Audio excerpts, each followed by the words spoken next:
कोई भी काम बन गया, कोई क्रिया बन गई, कोई उससे श्रेष्ठ भाव हो गया, सबके पीछे केवल यही रखे, ठाकुर जी ने कराया है।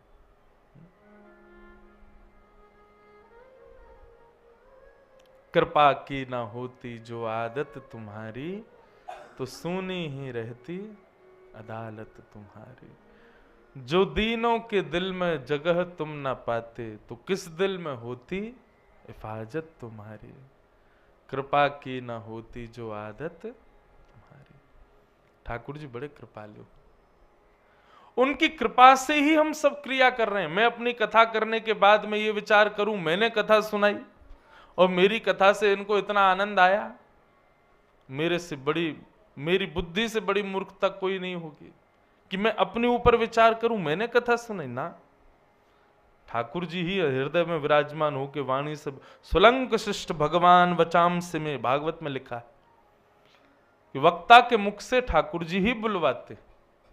और एक और बात, आप सोचो कि आज की कथा तो मैंने बड़े भाव से सुनी, मेरे अंदर एक एक शब्द आ गया आप नहीं सुन रहे थे, श्री जी ही आपके हृदय में बैठ करके एक एक भाव को आपको सुनवा रही थी। वो चाहती थी कि आप सुनो और सुन करके जीवन में लागू करो। हमारा सुनना, सुनाना, चलना फिरना, हर कर्म के पीछे ठाकुर जी की कृपा है। ऐसा भाव जो रखता है मैया, वो सात्विक भक्त है। भगवान मैया बोली आपको वो प्रिय है? ठाकुर जी बोले हाँ प्रिय तो है, पर अति प्रिय नहीं है। जैसे कई लोग हमको अच्छे लगते हैं, लेकिन कई लोग ऐसे होते हैं जिसको बगैर हम एक पल रह नहीं सकते, वो अति प्रिय कहलाता है। भगवान बोले अति प्रिय ये भी नहीं है, हाँ अच्छा लगता है, कभी कभी मिल जाए तो मुझे बहुत बढ़िया लगता है, सुख मिलता है ऐसे व्यक्ति को देख के, मुझे अच्छा लगता है, पर ऐसा नहीं है कि मंदिर में आए और मैं उसको हृदय से लगा लूं। वो तो चौथे प्रकार के भक्त हैं। मैया बोली तो फिर तुरंत बताओ ये चौथा भक्त कौन सा है जिसको आप हृदय से लगाने के लिए लालायित रहते हो? तब ठाकुर जी बताते हैं, आहा निर्गुण भक्त। मैया ये निर्गुण भक्त कैसा होता है? लक्षणम भक्ति योगस्य निर्गुण हृदाहतम अहैतुक्य व्यवहिता या भक्ति पुरुषोत्तम। जैसा मैंने एक दिन कुम्मन दास जी के लिए बताया था ना, उनका पुत्र मर गया और ये खबर सुनते ही मूर्छित हो गए। सबको लगा पुत्र विरह में मूर्छित हुए, लेकिन वो मूर्छित हुए किस लिए थे? गोसाई जी ने आके कान में बोले चिंता मत करो, सूतक में भी हम तुमको दर्शन करा देंगे। सोई जग गए। बोले जय हो, बड़ी कृपा। भगवान कहते हैं निर्गुण भक्त है, जिसको संसार के एक भी व्यवहार से कोई मतलब नहीं, जीवन में कुछ भी विपरीत अवस्था, कुछ भी विपरीत हो जाए, फिर भी उसके हृदय में कोई विचलितता ना आवे। उसकी सब चीज में प्रधानता एक ही होनी चाहिए कि श्याम सुंदर मुझे दिखें, बस वो जैसे भी हों, बस वो मेरे रहें। उनके बगैर मैं एक क्षण भी रह नहीं सकता। ऐसी विचारधारा जिसकी बन जाए। अभी भरतपुर के भी यहां वैष्णव बैठे हैं, भरतपुर में कथा थी तो वहां हमने एक कथा सुनाई थी। एक भगवान के भक्त हुए, मदन मोहन जी के ही भक्त थे, काले खां। काले खां के विषय में कथा, इतनी सुंदर कथा काले खां की। एक विजातीय व्यक्ति, लेकिन केवल धन कमाने की भावना से मंदिर में झाड़ू लगाने जाते थे काले खां। और मंदिर में झाड़ू लगाते लगाते स्थिति ऐसी हो गई कि अब ठाकुर जी के दर्शन के बगैर एक क्षण भी रह नहीं सकते। अब तो दिन रात वहीं जाते। एक दिन काले खां की पत्नी बोली, अपने खुदा को छोड़ करके तुम दूसरे के भगवानों को पूजने जाते हो, इसीलिए तुम्हारे घर में कोई संतान नहीं है। मेरी तुम्हारी इतनी आयु हो गई, हमारे कोई बालक नहीं है। क्यों? क्योंकि खुदा को तुमने कभी कहा ही नहीं कि बालक दो। उसके पीछे पड़े रहते हो, दूसरों का देवता है, वो तुम्हारी क्यों सुनेगा? काले खां ठाकुर जी के पास गए, बोले नाथ भगवान, मुझे पुत्र की कामना नहीं है। बहुत सुंदर बात है, काले खां का चरित्र बहुत सुंदर। मुझे पुत्र की कामना नहीं है, पर मैं चाहता हूं ये पत्नी की रोज की चिकचिक बंद हो। ये आपको दोष देती है और मेरी और आपकी भक्ति को दोष देती है, इससे मुझे बड़ी परेशानी होती है ठाकुर जी। उसका मुख बंद करने के लिए एक संतान दे दो। देखो संतान किस भाव से मांगी है कि नाथ मुझे संतान की कामना नहीं, पर मेरी पत्नी का मुख बंद हो, वो बोलना बंद करे, आपकी मेरी भक्ति में दोष देखना बंद करे। वो रोज कहती है आप खुदा से मांगो, इनसे मत। अरे आप ही मेरे खुदा हो, आप ही मेरे सर्वस्व हो, मैं आपके बगैर किसी के पास नहीं जाऊंगा। मुझे नहीं चाहिए, मैं फिर कह रहा हूं, मेरी पत्नी का मुख बंद हो, वो कभी आपके ऊपर उंगली ना उठाए, इसलिए एक संतान दो।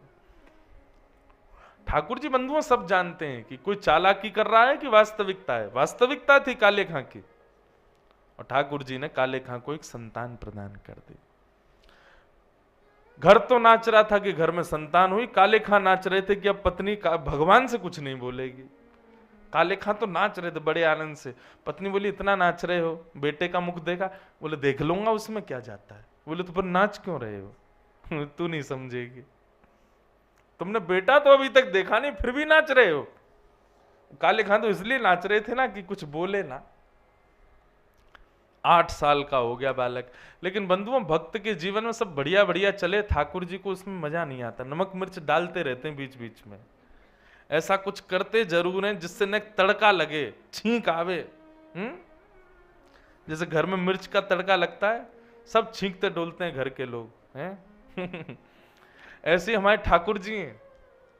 अगर सब इजी इजी चल रहा है ना भक्त के जीवन में, तो इनको मजे नहीं आते, ये फिर मिर्च का तड़का मारते हैं उसमें, और फिर महाराज छींकता डोलता वो दर दर।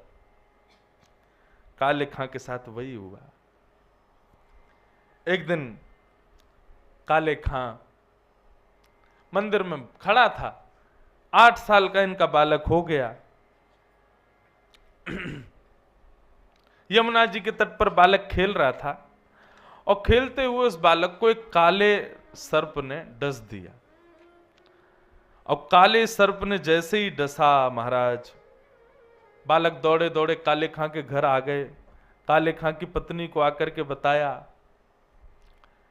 जैसी पत्नी को पता चला, पत्नी दौड़ करके बालक के पास गई, फिर बालक को अचेत अवस्था में देख काले खां के पास गई। काले खां मंदिर में मदन मोहन जी के राजभोग दर्शन कर रहे थे।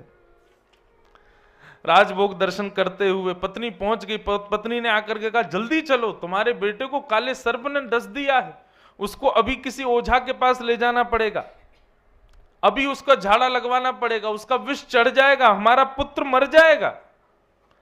लेकिन काले खां तो सामने खड़े मदन मोहन जी को देख रहे थे। पीछे से पत्नी जब बोलने लगी तो काले खां के नेत्रों से आंसू निकले, लेकिन आंसू इसी शिकायत में निकले, तभी मैं कहूं इतना बढ़िया बढ़िया क्यों चल रहा है सब। लाल जी मिल गया चैन आपको, ये क्या कर दिया आपने। उनको ये चिंता नहीं थी कि पुत्र को सर्प डस गया, उनको ये चिंता थी कि अब पता नहीं कितने दिनों के लिए मैं ठाकुर जी के दर्शन से फिर दूर हो जाऊंगा, और कहीं मेरे पुत्र के यदि प्राण निकल गए तो मेरा मंदिर मेरी पत्नी छुड़वा देगी, वो यहां तो मुझे बिल्कुल ही नहीं आने देगी। खूब रोए मदन मोहन जी को देख के। पत्नी बुरा भला सुनाने लगी, अरे पूरे दिन इसी के सामने खड़े रहते हो, अरे जल्दी चलो तुम्हारे पुत्र के प्राण निकल जाएंगे। काले खां जी दौड़े, अपने पुत्र को जाकर के देखा, अचेत अवस्था में पड़ा था।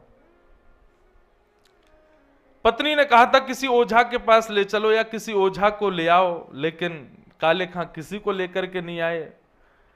किसी वैद्य ने वहीं खड़े हुए उनके पुत्र को देखा और बता दिया, बोले कि इसके तो प्राण निकल गए, अब ये जीवित नहीं है। पत्नी क्रोधित हो गई और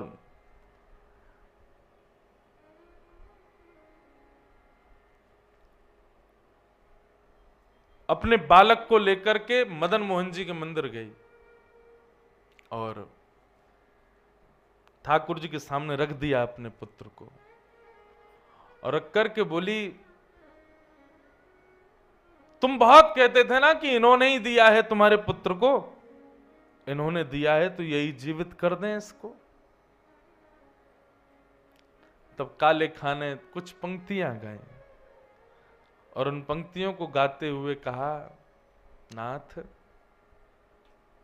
अंतिम पंक्ति उसकी बड़ी सुंदर है, हिंदुओं के नाथ हो तो मेरा कोई दावा नहीं, पर हो जगत के नाथ तो मेरी सुध लीजिए।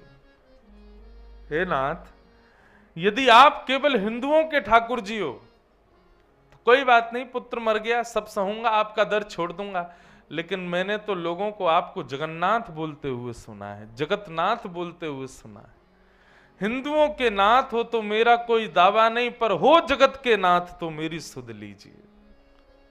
मेरे पुत्र को जीवित इसलिए मत करो कि मेरा पुत्र है, इसलिए कर दो कि कहीं मेरा आपके दर पर आना बंद ना हो जाए। और ऐसा कहते ही काले खां के सामने अचेत अवस्था में मुख से झाग निकल रहा था, पुत्र के विष लग गया था। जैसे ही ये बात कही, इतने में ही पुत्र उठ करके बैठ गया। पुत्र के बैठते ही सब लोग वहां पर जय जयकार करने लगे। पुत्र खड़ा होते ही अपने पिता के पास गया, पिताजी पिताजी। काले खां ने बोला, हाँ कहो। बोले कि वो कहाँ चला गया? बोले कौन?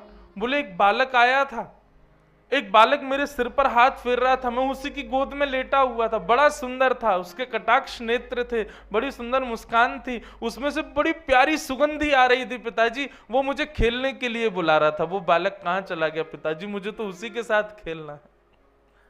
काले खां के नेत्र सजल हो गए, हृदय से लगा लिया और कहा, आओ गोदी में बैठो, दिखाऊं वो बालक कहाँ है।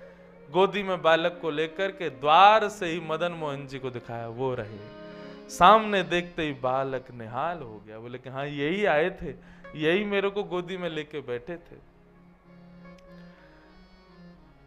बंधुओं, सांसारिक लोगों के लिए यह विषय बड़ा बड़ा कठिन है, परंतु भक्तों के लिए यह विषय सर्वश्रेष्ठ है। क्या ठाकुर जी कह रहे हैं, भैया उसको संसार से मतलब ही नहीं होता, उसका सर्वस्व मैं हूं। कृष्ण धन कृष्ण तन, कृष्ण ही हमारो धन, आठों याम ऊधों में कृष्ण ही सो काम है। वो उठते भी इसीलिए कि हम कृष्ण को देखेंगे, वो सोते भी इसलिए कि कल पुनः उठ करके कृष्ण को देखना है, वो भोजन भी इसीलिए करते हैं कि कृष्ण प्रसाद है, वो श्वास भी इसलिए ले रहे हैं कि हमें वृंदावन जाना है, हमें श्यामा श्याम के दर्शन करने हैं। अपनी प्रत्येक इंद्रिय को केवल मेरे लिए ही रखते हैं, इसके अलावा मेरे से अतिरिक्त उनकी और कोई इच्छा नहीं, कामना नहीं होती। मैया वो निर्गुण भक्त, और ये मुझे सबसे ज्यादा प्रिय है।